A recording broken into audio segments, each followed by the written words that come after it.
Gabriel Carballo. Hola, Bienvenido. ¿qué tal? Gracias. Es un placer tenerte hoy aquí con nosotros y poder entrevistarte y que nos cuentes un poco más sobre qué es la autoinmunidad. Me gustaría hacerte unas cuantas preguntas relacionadas con ello, ¿vale? Y empezaremos con algo básico, ¿no? ¿Qué es para ti la autoinmunidad? Ok. Bueno, habitualmente cuando algo invade al organismo, el organismo responde ante ese agente, esa proteína o ese agente que está invadiéndolo. Entonces la pregunta que uno tendría que hacer es por qué el organismo no responde a los componentes propios, ¿sí? Entonces, bueno, eso es gracias a un mecanismo que se llama de tolerancia. Es bastante complejo los mecanismos de tolerancia y el organismo va aprendiendo a responder a sus propios antígenos, es decir, no responder ante mecanismos que va aprendiendo a medida que se va desarrollando. Cuando uno de estos mecanismos de tolerancia no funciona, puede desarrollarse la autorreactividad. Y eso es lo que es la autoinmunidad, es la respuesta del sistema inmune contra un componente propio, ¿sí? ¿Y entonces qué son las enfermedades autoinmunes? Bueno, una pregunta que uno podría hacer es si la autoinmunidad es normal o es patológica. Y es cierto que la autoinmunidad es normal, digamos, no es patológica. La autoinmunidad es un proceso de regulación, porque dentro de estos mecanismos de tolerancia hay mecanismos centrales, en los órganos centrales inmunológicos son médula ósea y timo, y después hay mecanismos que son periféricos. Uno de los mecanismos periféricos, que son varios, sería la autorreactividad contra componentes propios, contra inmunoglobulinas propias o algunas otras funciones que tienen que tener el sistema inmune. No es solamente la defensa de lo extraño, sino que es la inmunorregulación macromolecular, y es necesario que haya algo de reactividad contra lo propio. Ahora, es distinto cuando es una enfermedad autoinmune, porque en una enfermedad autoinmune lo que hay es una respuesta patológica, hay clínica, y eso es lo que diferencia la autoinmunidad de la enfermedad autoinmune. Claro. ¿Y cuál es el origen de las enfermedades autoinmunes? ¿Cómo se desarrolla esta reacción patológica? Bueno, el origen no lo sabemos. La etiopatogenia en la mayoría de las enfermedades no se conoce. En algunas se comprende un poquito mejor, como la enfermedad celíaca, pero en otras, que son enfermedades muy complejas, no se conoce qué es lo que se desarrolla. Lo que sí se sabe es que no es monofactorial, es multifactorial. Es necesario que cumpla una serie de condiciones que tienen que ver, bueno, influye el microambiente, el medio ambiente que nos rodea, la genética, las hormonas, y bueno, hay muchas otras condiciones que todo eso va a favorecer la presencia o no de autoinmunidad.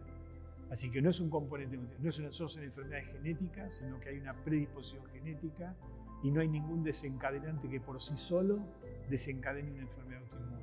Claro, y es eso, también depende mucho de cada enfermedad autoinmune. Hay muchísimas enfermedades. Sí, hay muchísimas enfermedades. Y cada una es un mundo. Y cada una va a tener como su particularidad. Porque, bueno, además todo es bastante complejo. Hay enfermedades que son organoespecíficas y otras que son no organoespecíficas. Hay anticuerpos que son patogénicos y otros que no son patogénicos. Entonces, dentro de este sistema, bueno, hay ciertas particularidades de cada una de estas enfermedades. También es una pregunta muy general, pero ¿cómo se diagnostica una enfermedad autoinmune hoy en día? Bueno, lo primero que hay que saber es que en la enfermedad el problema es tanto celular como humoral. Es decir, tenés dos problemas. Y yo podría llegar a detectar si hay células que son reactivas contra lo propio. Pero por suerte también hay anticuerpos. Y los anticuerpos son más fáciles de detectar que un problema celular. Entonces, en general se van a diagnosticar por anticuerpos. Yo voy a encontrar un anticuerpo que es característico, vamos a decir, de esa enfermedad, o que me van a estar hablando de un proceso general autoinmune que va a llevar a una enfermedad. Claro, y el médico también debe tener en cuenta muchísimas otras cosas aparte de esos autoanticuerpos que pueden haber en el paciente. Por supuesto, hay criterios clínicos para diagnosticar. criterios diagnósticos que tienen que juntar una serie de requisitos, entre ellos los de laboratorio y requisitos clínicos. Claro, examen físico, historial clínico. El examen físico, todo. Pruebas claro. de orina. Exactamente, pruebas de laboratorio, también imágenes. El médico tiene que tomar todo lo que tiene a la mano para poder hacer un diagnóstico de certeza, ¿no? Claro, además puede ser muy complicado porque a raíz de encontrar unos resultados, dos médicos pueden estar discutiendo que un paciente puede tener una enfermedad o otra. La autoinmunidad en general no se entiende si uno piensa de forma matemática. Es decir, si tiene hiperglucemia, lo más probable es que tenga una diabetes. Y esto en autoinmunidad no es así. Puede tener un autoanticuerpo y no estar enfermo. Así que es un poco más complejo. Así que uno se tiene que munir de muchas determinaciones, muchas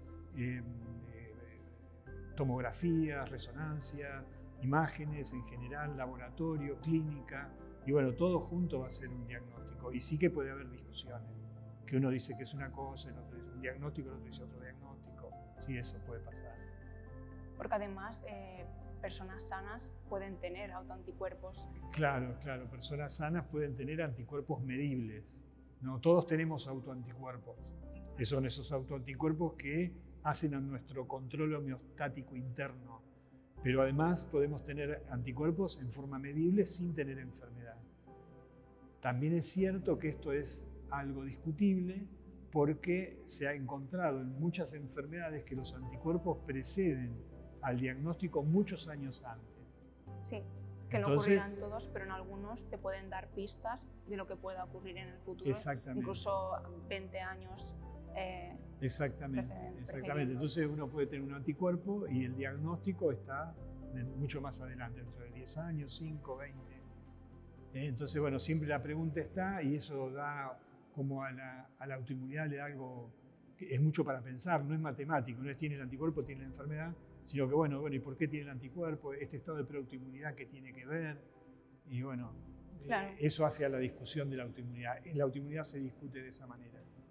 ¿Y qué enfermedades autoinmunes son las más frecuentes? Y bueno, dependerá de cada país, sí, ¿no? Bueno, puede variar de país en país, ¿no? No es lo mismo porque como tiene mucho que ver con la etnia, por ejemplo, la autoinmunidad, tiene mucho que ver con el microambiente también, entonces no es lo mismo Oriente que Occidente, si es de una etnia o de la otra. El medio ambiente hace mucho a la autoinmunidad. Es decir, si es un ambiente con mucha polución o el sol, hay distintas cosas del microambiente, la polución es muy importante, que puede favorecer la autoinmunidad. O el cigarrillo, hay muchos factores que favorecen la autoinmunidad. Entonces, bueno, puede haber diferencia. Obviamente que también tiene que ver con el desarrollo del país, si es un país que está desarrollado, que tiene medios diagnósticos, bueno, va a diagnosticar más que otros. Pero la pregunta era cuál es la más frecuente. Bueno, tenemos, no todas, digamos, para poder entenderlas y clasificarlas, tenemos algunas que son órgano-específicas, van a afectar solo un órgano, y otras no órgano-específicas, van a tener problemas sistémicos, digamos. Cualquier órgano puede estar afectado.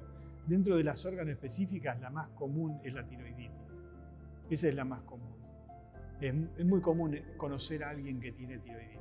Y dentro de las no órgano específicas, la artritis reumatoidea. Igual todas juntas no llegan al 5% de la población.